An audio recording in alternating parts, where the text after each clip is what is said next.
to Life on Earth. Welcome to Life on Earth. Welcome to Life on Earth. Well, hello, you good people, and welcome to Life on Earth, a special edition of Life on Earth. Earlier in the day, if you're in the UK, it's not bedtime. How awesome is that? We were shooting for 7 o'clock UK time, 2 o'clock Eastern. A little bit late here because, well, never tell them how the sausage is made, but it's a bit of a surprise behind the scenes there that has us running a little bit late. But thank you for joining us because we need to talk to you. We need you in the chat. Hopefully we have folks in the chat because this is an episode I need your help with because we got to talk about guilty pleasures. Guilty pleasure. Is this an objectivist show? What do you mean guilty pleasures? We don't believe in guilt. We don't believe in guilty pleasures. We don't believe in being immoral in order to enjoy ourselves. And that's absolutely right. But I want to know anyway. In the chat, if you are listening to us, if you want to share, if you're feeling that bold, what are your guilty pleasures? What are the things that you do where you feel that bit of tension between perhaps what you think you should do and what you're going to do? I want to talk about that because my contention is that guilty pleasures, it's a valuable idea. It's an important idea. And yet, yes, there's an inherent contradiction in there.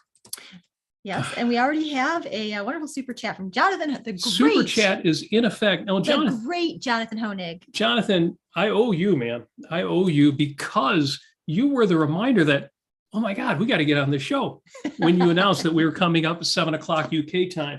Like 7 o'clock, that's 2 hours later than we usually. Oh, wait.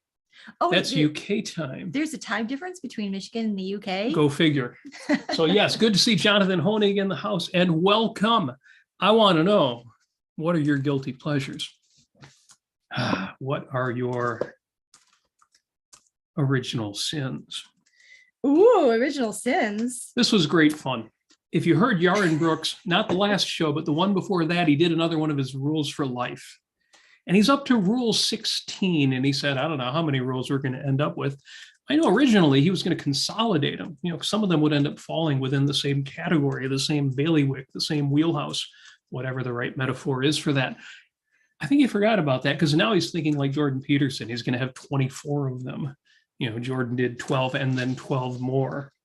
But we're not doing rules for life. The point is what came up in there, it was great. There was a super chat during his Rules for Life show. Somebody paid money to ask him this question. Is getting a lap dance the equivalent of cheating on your spouse? And how much money for you to come with us to a strip club? Now, if you heard that, you know what his answer was. But if you didn't think about that, what would your answer be to that? I don't think you heard that show, but I might have told you about it already. No, I don't think I did. That's catching me off guard. Who asked this question again? I don't have the name of right. The person. But it was one of his regulars. Lap dance. So yes, getting a lap dance the equivalent of cheating on your spouse? Unless your spouse knows that you're getting a lap dance, I would say that you're doing something that might actually, if you don't tell them about it first, and if they don't say that's okay with them first, then you go back to them and say, hey, I went to the titty bar and I got a lap dance. And, you know, you're risking hurting your spouse if you do not clear that with them first. I think that, you know, that's a completely different question you were talking about when we were talking about this last night, which was a different question. Can you just go to your friends to a strip joint? Well, and, we're going to talk about that and all that. But yeah, I mean, I think that you would have to have this discussion with your partner. See, I think the answer is pretty straightforward. And Yaron gave it, although maybe not the answer that you would expect unless you know Yaron well or you've been in objectivist circles for a while. Yaron said, not if you're honest about it. And he was focusing on the strip club part of it. You know, lap dances can be literally dances or they can be much, much more in your lap. So it really depends. But he answered that the first time he went to a strip club, he says, I think it was in Houston, I called my wife up and told her I was going to the strip club. And the beauty of it was, this is Yaron speaking, my wife's response was, you know, I'm really angry. And Yaron asked her why. And she said, because I can't come with you. And he went on to explain that the best strip club experiences he's had were with his wife with him, going out together. And he made the point, the real point, the important point, which is precisely that if there's a problem with him, the problem is you hiding it from your spouse. Now it's fun because Ellen Kenner has told stories too about her and Harris Kenner, her husband, happily married, very adventurous and fun, and they danced together. They took dance lessons together. Mm-hmm. And Yeah. Harris actually became a proficient ballroom, and he was not a dancing kind of guy, but he became a proficient ballroom dancer. And she tells stories about they will be out together and point out attractive people of the opposite sex to each other. Mm-hmm. And it's a flirtatious, it's a charming, but it's not what you would expect Mm-hmm. in the typical jealous relationship or insecure relationship. Right. And they have great fun with that. Yeah. And neither one of them has a desire to be with somebody other than their spouse. Right. So it's all honest. It's all above board. So to me, my version of the answer to that, when somebody says, is getting a lap dance the equivalent of cheating on your spouse? The whole answer is in the word cheating. Right. Because we think we know what cheating means. Cheating is sleeping with somebody else. But literally, what does the word cheating mean? Well, it means that you're investing emotional and or physical time romantically with somebody else rather than the person that you are, who is yours, who is, and you are theirs, kind of thing. Well, you're right, but you're going much further with it than I wanted to go. Okay. Just to start. Oh. What does the word cheating mean? Have you ever cheated on a test? Yeah. In other words, Have you ever you're cheated at deceiving cards? somebody. You're deceiving somebody and yourself. You're Yeah. deceiving somebody. You're breaking the rules, the agreed upon rules. Right. When you cheat in a card game, it's not that you were dishonest to everybody else, although that's an element of it. It's that there are rules that were agreed upon. There was a context. Even if nobody ever said a word, you know what those rules are. And if you're cheating on a test, one of the things we know about a test, even if nobody ever really explained it to you, is that you're supposed to come up with the answers yourself. You're supposed to be testing your knowledge, not looking at the paper of the kid sitting next to you. So if you're cheating in a relationship, you're right. If you believe that you're in an exclusive relationship and you have that degree of emotional connection, then cheating means breaking that trust. Mm-hmm. But at the most basic level, cheating is cheating. It's violating the rules that you've agreed upon. Now, I think some people kind of fudge that by never agreeing on the rules. Mm-hmm. Because most of us take it for granted. If you're dating somebody and at some point you decide, or you don't even decide, it's just kind of understood, we're going into the monogamous part of dating now. We're dating, put up the air quotes, exclusively. Then if you then do something that violates dating exclusively, okay, that's cheating. That's breaking the rules. And it's not an arbitrary rule. It's a rule in which you trust somebody. It matters. So you're breaking somebody's rules, but you're also breaking their heart. You're breaking their trust. You're doing something that you should feel guilty for. But to the point is, Yaron is asked this question. Is getting a lap dance the equivalent of cheating on your spouse? Well, it was very nice of him to call his wife first and talk to her about it. The question is, does your spouse not want you to receive lap dances? And you can't get away from that by saying, well, I never asked her, but I'm going to assume she doesn't mind. Or it's okay if as long as she doesn't know about it. No, the question is, are you breaking the rules of your relationship based on what you know of your relationship? Even if you never sat down and made the rules, if you're married or if you're in a long-term relationship, you know what the rules are.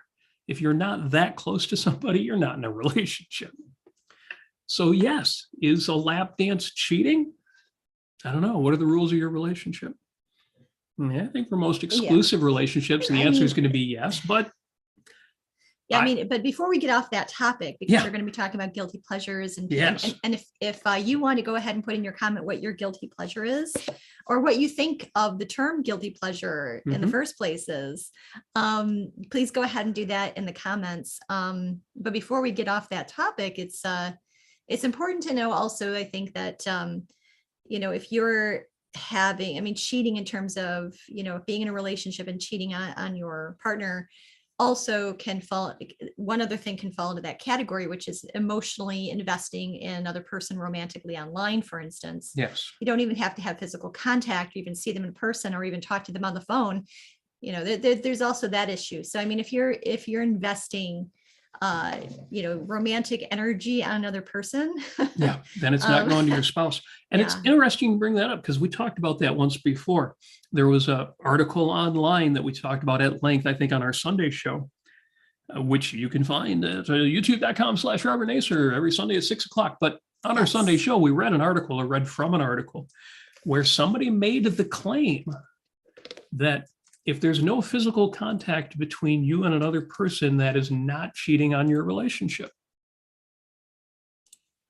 And the irony is, it's simultaneously completely pragmatic and subjectivist and totally rationalistic and floating. How can you be an intrinsicist and a subjectivist? How can you be a rationalist and a pragmatist at the same time? That is how you do it. Two sides of the non-objective coin is intrinsicism and subjectivism. Exactly right. And this has happened to people in the age of the internet, which has only been here for 35, 40, 50 years, that people will not be giving much to their spouse because the relationship isn't going well and they feel like they're not getting much back, or whatever the reason / excuse is. And so they're giving it all to this anonymous person online or on the telephone, or however it is you've made contact with somebody who's getting all your best stuff, except for the physical stuff. Yeah. What are you cheating your spouse out of when all of your affection is going to somebody else, even if you never laid a hand on them? So it's interesting that you bring that up, because yes, we have had that conversation before. Now, I didn't mean to get us too much into just this one aspect of, you know, cheating on a relationship, because when we talk about guilty pleasures, obviously it's broader than that, because Jonathan Honig started us out with frosted mini wheats. Now, it's a great answer, and the reason is because the thing about frosted mini wheats and anything that is totally empty carbs and sugar, and objectivists, I think we're all paleo now, so nobody should be eating breakfast cereals, is that's guilt to yourself. You're not cheating on anybody but your own long-term desires. And we need to talk about, well, how do you process that? How do you deal with that? Well, one thing I have a question for Jonathan on is with frosted mini wheats. This is what I do, and tell me if what you think about this. I pour the frosted mini wheats into a bowl, and I only put in maybe like a 1/4 cup to a 1/2 cup of milk. No more than that, because otherwise they get soggy so fast, and then they lose that nice crunch that they have. And so I just, you know, I kind of like, I don't know, kind of have them, you know, eat the stuff at the bottom first, and then the stuff on top kind of like, you know, goes down into the bowl and then soaks up just the right amount of milk. And then, so I have to eat them really, really fast when I do that. Let me know how you eat your frosted mini wheats and how much milk you prefer, if you like, or anybody out there, because I have a system. It's pretty tried and true. So, well, I don't know if we can attach any moral significance to that, but it is certainly unique. Ann in the chat says, as Billy Joel said, tell her about it. Now, of course, Billy Joel was telling you to tell somebody how you feel about her, to let her know how important she is. You know, we say, I love you to somebody, but then do we then give them anything of substance? Here's what I love about you. You know, because you can say, I love you, I love you, I love you, I love you. You can say it 100 times. You can say it until it doesn't mean anything anymore.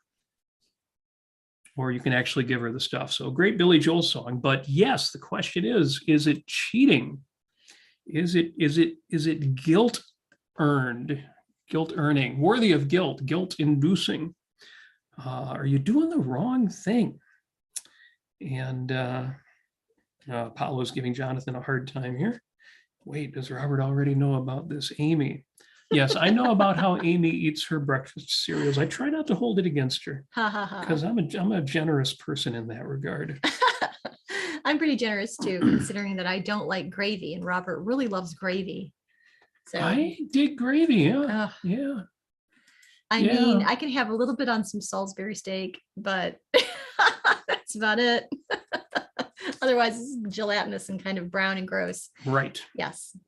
So I have 3 takeaways for this discussion. I'm going to start right off the bat with the first one, which is original sin is neither. And what I mean by that is original sin is neither original, nor is it in the usual way it's meant sin. Mm-hmm. So hopefully nobody in our circle of friends, you kindred spirits out there, everybody listening to this, nobody out there considers sex to be evil. Nobody out there considers sex to be, now this might be pushing it, nobody out there considers sex to be sinful. Mm. And yet, we love our kink. Mm. Wow. We love the idea of sin. Oh. In the sense of let's commit some sins tonight. And there's a sense of adding adventure to sexual relationships and things like that. But what's your point? The problem with sex positivity, the sex positivity movement of 10, 15 years ago, problem with making everything okay, no matter what it is, as long as nobody gets hurt,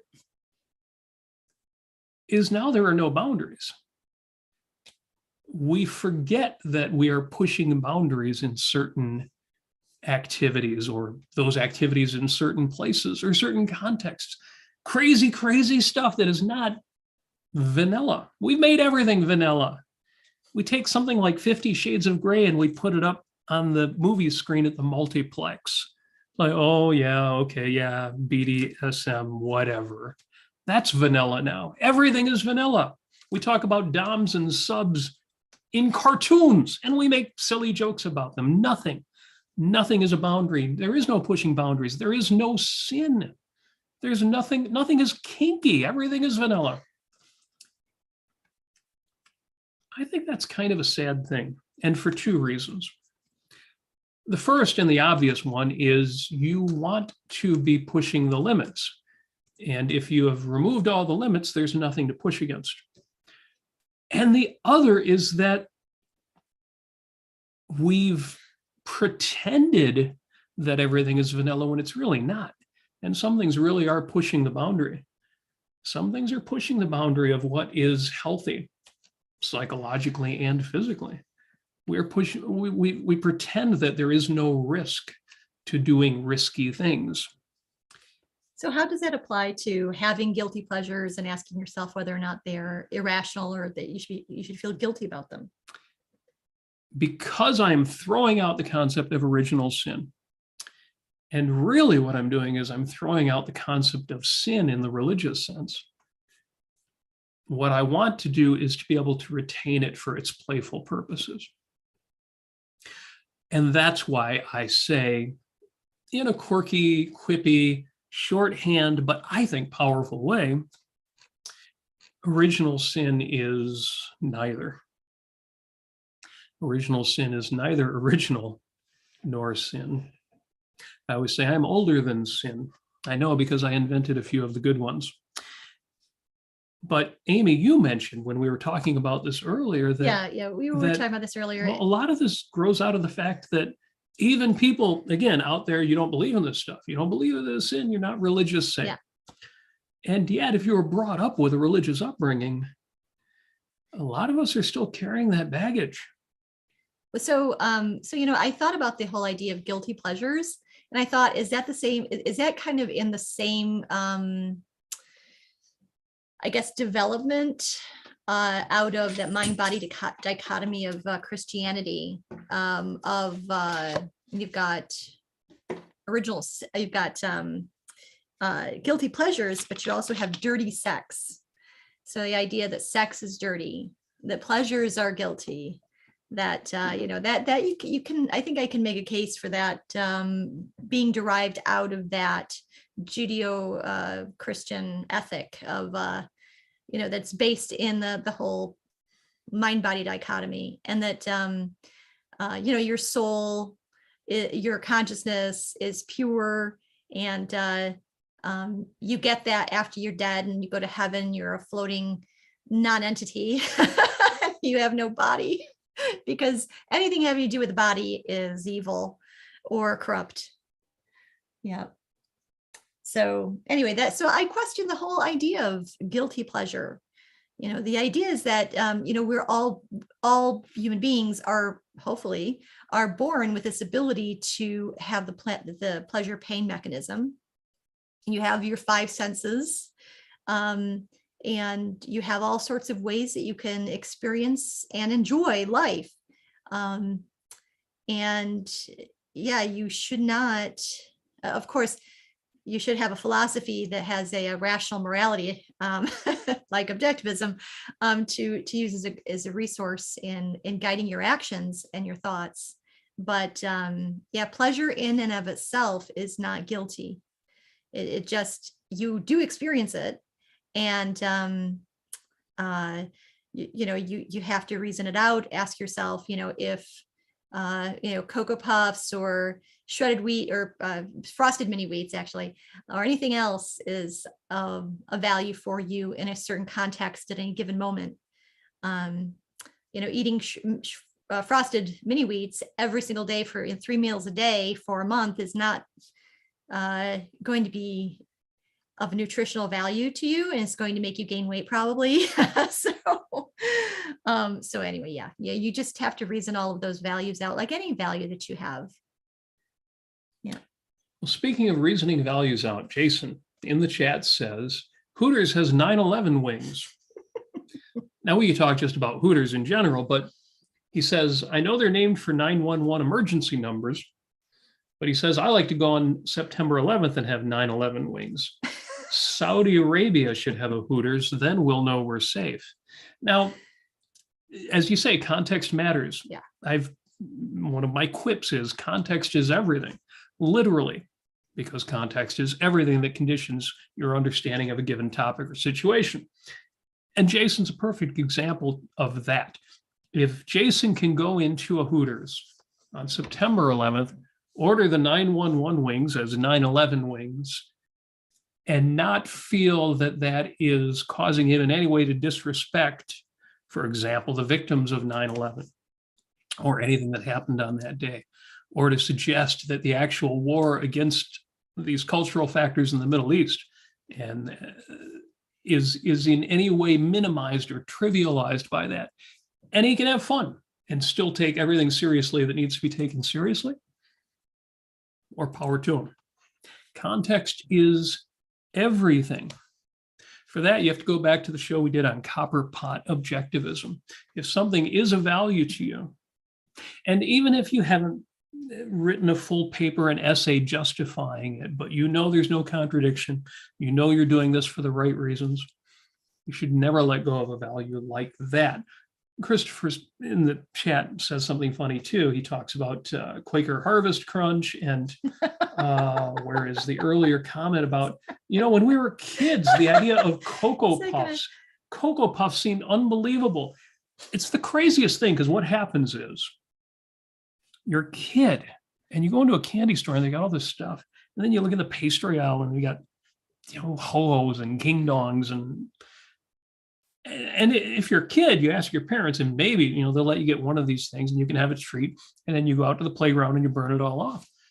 And then you become an adult and you get a job and you're independent and you make enough money, say, to buy a car or buy a house, real money. You're spending $10, $20, $50, $100,000, $500,000 on a fancy, whatever it is. But the candy still costs a quarter or 50 cents, and the pastries all still cost $1. And nobody's telling you, oh yeah, you should only buy one of those a week or once a month or whatever your calorie budget is. It's the craziest thing. There ought to be a law. Anne mentions a drag queen story hour. Context is everything. Well, then I asked, I was being funny. I hope you don't take that the wrong way, Anne, but then I asked her, is that your guilty pleasure? That's a very complex topic, the drag queen story hour. Yeah, maybe we should do a whole separate show on that. The drag queen story hour thing, I'm not a fan. Well, I think there is a certain psychology of a certain child, and I don't think it's Yeah. unusual, that is not ready to process that. Now, I know there are kids out there who are pretty resilient, Mhm. the kind of kids who actually think clowns are funny and charming. Yeah, or they would interpret somebody coming in as a drag queen, with all the glitter and the eye makeup and the giant lashes and whatever it is, as a clown, as somebody who is not fun and normally funny. dressed that way, somebody who is maybe gregarious and trying to be funny. Yeah. I myself might have been a little, well, probably a lot intimidated by somebody like that, because I was intimidated by clowns when I was a I was the kid. kind of kid who would not have processed drag queens well. Yeah. And so, yeah, I'm not a fan. Not a fan of that happening. It is not a hill I'm prepared to die on, because I don't think anybody should be. Right. The way in which you fight that kind of development is, long story short, not the way that anybody's fighting it right now. The Right. way in which, well, we won't get into the culture war, other than the fact that if we're losing it, it's because our allies are being less than Reactionary. effective. Yes. Yes. But yes. So original sin is neither original nor sin. Second takeaway, unconditional love isn't unconditional, Mhm. at least not for adults. But we did a whole episode on Yes. why the concept unconditional love comes up. And sometimes it comes up as a request for a sanction. Sometimes it comes up as a way to try to get away with something. Sometimes it comes up in that context of, well, if you really loved me, you would, and then a list of sacrifices. And more than that, if you take it rationalistically, unconditional love is a contradiction in terms, because it implies that even if you do something that's not of value to me, I will still value you. Well, that can't make sense. And yet, used honestly, it's an enormously valuable concept, because, first of all, in the context of children, conditional love not only will destroy your child and destroy your relationship with your Right. child, to tell your kid, I love you because you're good enough for me to love you. If you're ever not good enough, I won't love you. Yeah. Or Now, you don't say it in those words, but Yeah. if that's what comes out, you are breeding insecurity and Right. resentment. Yeah, absolutely. Because what you really mean when you tell your kid you love them and you will always love them no matter what, is that unless they become a wildebeest, a wild animal, and maybe even then, there's nothing they can do that will stop you from loving. Now, if you've had children, you know this feeling. You know that that's true. You will tolerate things from your own children. I don't mean tolerate as in let them get away with it. What I mean is that no matter what they do, you're still going to love them. And second of all, in an adult context, there are relationships you have, or at least I hope you have, or will have, where again, there is almost nothing that your kindred spirits can do, and especially that your spouse can do, that would cause you to not love them anymore. Because what you love is not what they're doing today or this week or this month. What you love is who they are, what they've done for a lifetime, the kind of soul, the kind of character that they've built. And even if they go through the kind of difficulties that would change the way they behave, cause them, or at least they let them choose to do some really, really, really bad things. Unless they completely change into a different person, you're not going to stop loving them.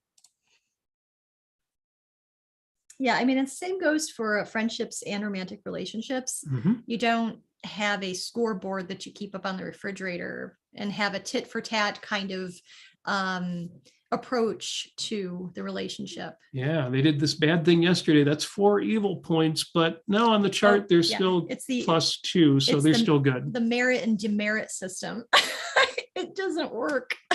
We joke about that, but you've talked about It's objectivism, terrible. checklistism. Yeah, checklistism. Yes. When people do romance, people go dating, people go look do for romance. Do romance. do And romance. scare quotes. Well, it's something you do because, you've got to figure out, well, she's an 8, but on this list of 7 virtues, there's 2 where I'm not too sure. So we give her 5 points for that. And so back to guilty pleasures. yes. So unconditional love isn't actually unconditional. It's just context laden. And yet, in a sense, it is unconditional.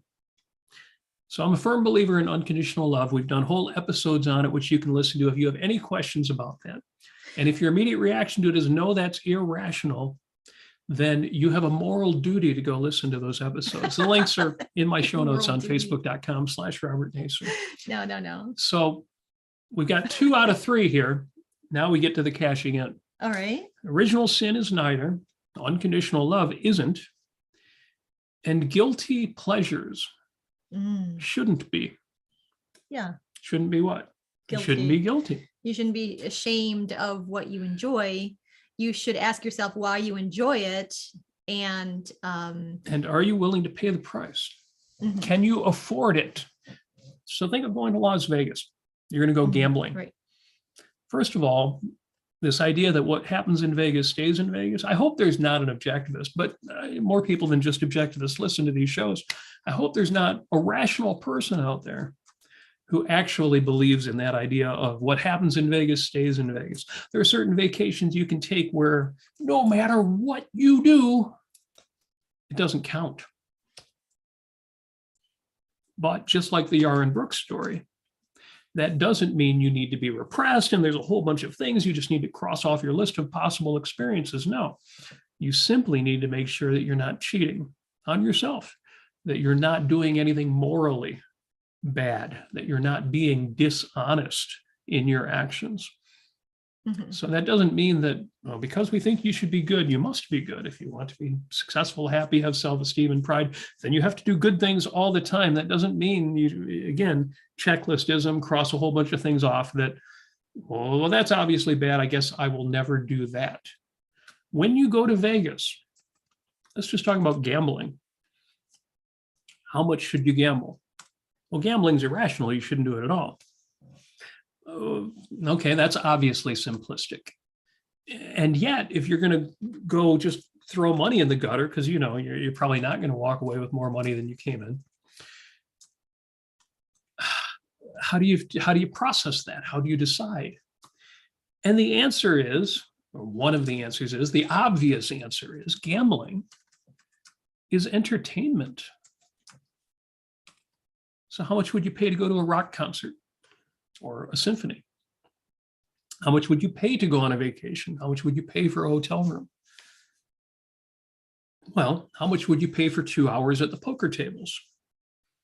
Well, I don't know, but I might lose way more than I can afford. That's true. So you decide in advance. Well, here's what I can afford. I'm going to Vegas. I'm spending $2,500 on a hotel for a week and transportation. I guess if you're flying, you'll spend twice that. Whatever the numbers are. Here's my budget for gambling. And gamblers who are reasonable and sane and healthy and happy with their habit already know this. When you go to Vegas, you decide, I'm going to spend no more than $500 gambling. And I will not go over that. Yeah. Not in an intrinsicist way. I know people who have done that and did go over, and they just decided, knowing their budget, knowing their finances, knowing what's in the, okay, I can drop another $100 because this other opportunity came up. Yeah. But you set a limit and you decide, and you don't, it's not arbitrary. You don't just make it up. You know your budget, you know your income, you know what bills are coming next month, you know what your next year needs to look like financially, you plan long-term, and yeah, going to Vegas is fun. I love the roulette wheel. I love the slot machines. I love poker. I love craps. I love roulette, whatever it is. Guilty pleasures needn't and shouldn't be guilty. If Well, you're, go ahead. Well, I was just going to say real quick is that I just want to, I'm going to proclaim my newest guilty pleasure, which is if I don't know how to say a person's name exactly, especially if somebody from Norway who just, we just had a super chatter contribute some Norwegian money. But I'm going to say your name in a way that I think it might be said in French. So that's going to be my guilty pleasure. So thank you so very much. Vigar Bouget. There. it's probably all right in any language. In any language. Thank you very much. Yeah, he says, this is my guilty pleasure. This show. How nice. Except I do not feel guilty doing this at all. Yes, he's Hooray! dropped. Well, he's Doing a dropped super 200 chat. krona on the Ayn Rand Center UK. So thank you very much for that. Thank you for supporting the center and supporting the channel. I don't know. Is it Vigar or Vigar? See, I would have said Vegard, but I'm not French, so you've got the better accent. It sounds much more charming the way you say it. Incidentally, Jennifer points out she paid $500 for first row tickets to see the band Rush once. And I'm sure your memories from that and the fun you had even just at the time were worth more than that. I've only seen Rush live once, but my favorite band, yes, I've paid, I don't know. I think the most I paid for 2 tickets front row was, I don't know, just under $1,000 for Amy and I to see Yes from the front row, and worth it every time. Well, I got to say, I paid a lot of money, like, I don't know, probably close to $300 to get a VIP ticket for a meet and greet with Weird Al Yankovic. Oh, yeah, that was great. Personal heroes since I was a wee thing, and it was just the best. It was a great show. He is so amazing. And it's funny because the people who ran the meet and greet experience, and it was part of it, they did a pizza party after the show, and you got to, hang out with other Weird Al fans. But then they had the meet and greet, and they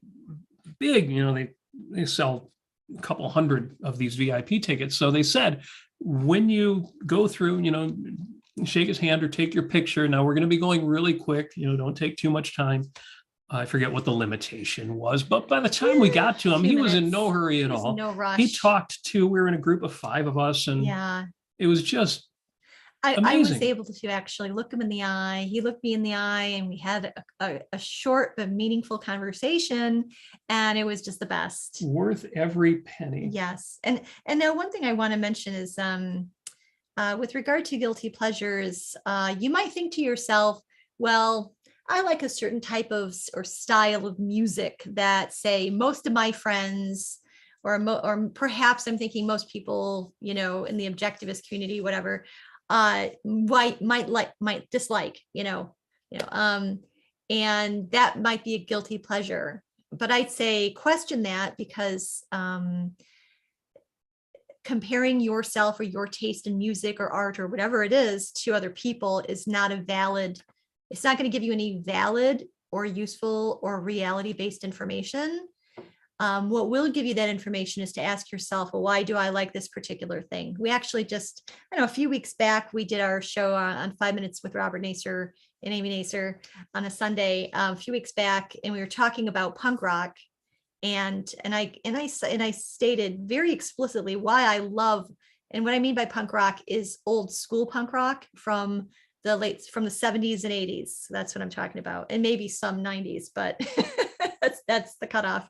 And what I loved about it, and how it inspired me as a teenager, and I cited lyrics explicitly, and talked about the value of those. So anyways, just get to understand why you like something, and you don't need to validate yourself to anybody else. So, and you don't have to say it in your head, this is my guilty pleasure. Because it's funny, when you mentioned we were going to do the show, I thought, I don't have any guilty pleasures. I can't think of any, except for maybe falling asleep while listening to true crime. But I hear that some other people do that as well. So I'm not the only one. We've talked to you before. Yes, it's funny because Robin makes a comment in the chat with a smiley face as if to suggest this is light, but listen to this. if you really loved me, you would hold me accountable for my actions. Well, the thing that makes that funny is what you usually hear, which is the exact opposite. Yes. If you really loved me, you wouldn't hold that against me. It was just a moment of weakness. And if you really loved me, you'd let it go. Yeah. In that tone of voice, of course. And yeah, I like the idea that if you really loved me, you'd hold me accountable. You'd help me be the better man. You know, Jerry Maguire, you make me want to be a better man. Well, it's a Neville Longbottom in Harry Potter, and I think it's The Prisoner of Azkaban.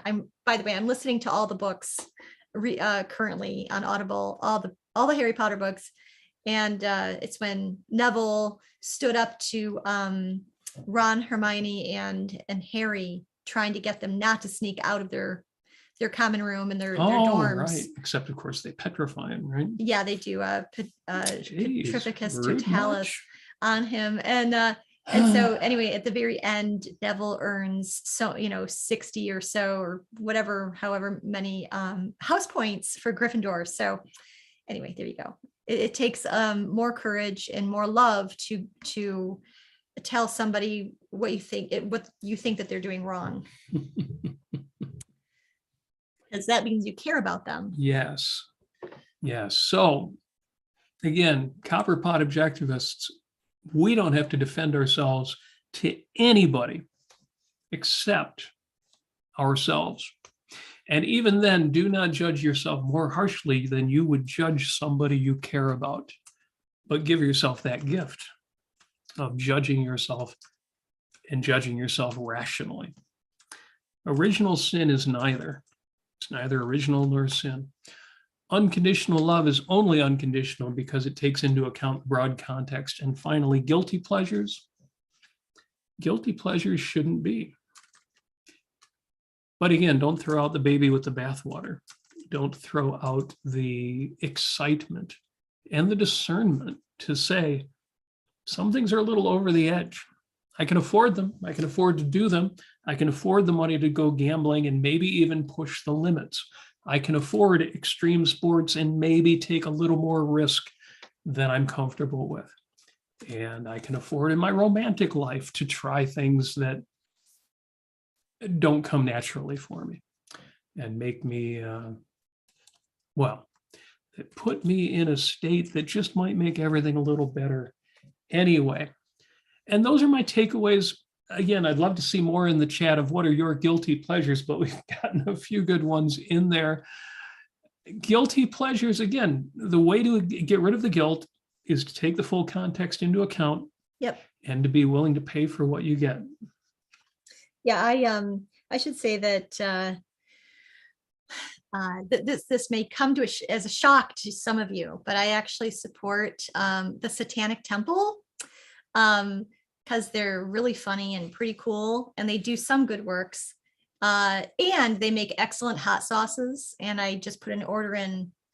Actually, it's being shipped right now for 2 of their hot sauces that they sell. Hotter than hell. So if you didn't know that the Satanic Temple, not the Church of Satan, the Satanic Temple sells hot sauces, now you do.